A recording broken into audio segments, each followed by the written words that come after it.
In the state of Mississippi, there are three regulatory agencies that have some say in that process. It's Department of Ag, the Department of Health, and the Mississippi Department of Marine Resources. Our role in seafood safety specifically is we have the Seafood Technology Bureau that's responsible for that. And in response to the BP oil spill, we've done several additional things than what we normally do. We've done this for decades, keeping seafood safe for the state of Mississippi.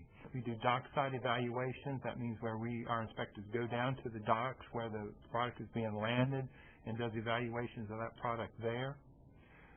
We also do the actual water quality. We do that in conjunction with the DEQ.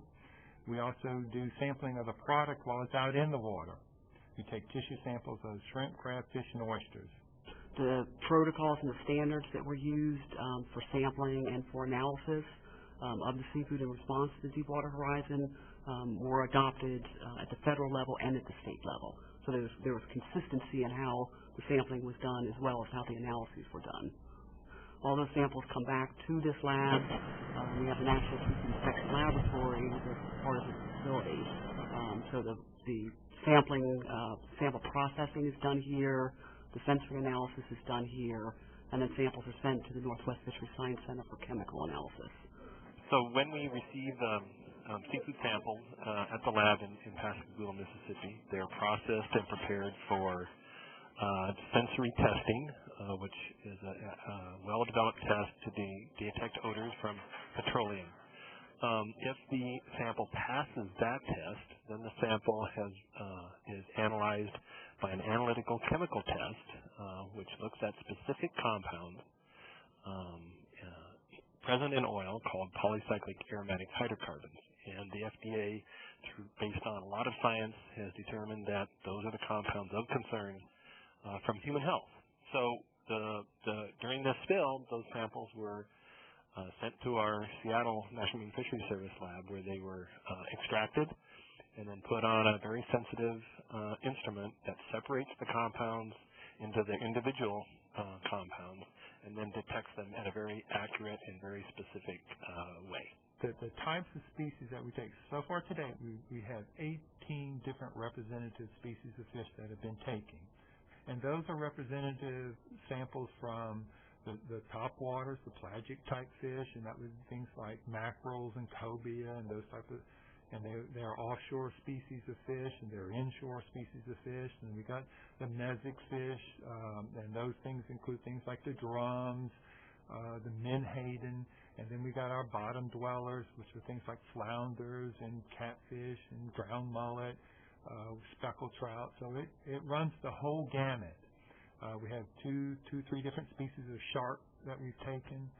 So we're very confident that we're selecting the species that represent, as far as seafood safety, the things that the public would come in contact with, and those data are available on our website. And like I'll say again, they have all come back non-detect or well below the NOAA protocols, so those hundreds or thousands of times, in some instances, below those protocol levels. Fish, shrimp, and clams, and bivalves, as they're called, all handle pHs in a different way. These compounds have been in our environment for a long time, and so these animals have adapted to dealing with their presence. So in the case of shrimp and fish, they have the ability, when these compounds are taken up, to what's called metabolize them, turn them into compounds that can be more easily processed and then excreted, gotten rid of by shrimp and fish. And what that means is that the pHs that were taken up don't have the ability to get to the edible tissue, the muscle tissue. The public needs to recognize about difference between chemicals. They're not all the same, and in the case of pHs, they can be metabolized and excreted. Other compounds, they cannot. There's new research, the dispersant research that was done for this oil spill. That was new research. That was something that we didn't have a lot of science behind. So there was, very, very quick turnaround time trying to get that research in place, get the result, look at the impacts of the dispersants on seafood safety. So that was, something we learned with this spill that will apply to the next spill. During the spill, the American public and people in the Gulf became very concerned about the amount of dispersants that had been used and whether or not those dispersants posed a health risk to people consuming seafood. So in response to that, FDA and NOAA worked diligently during the spill to develop a new method to be able to detect a compound present in dispersants called DOS, dioctyl sodium sulfosuccinate. Big word, but it's just a compound in DOS that we felt would be a good marker of the presence of dispersant if it was present.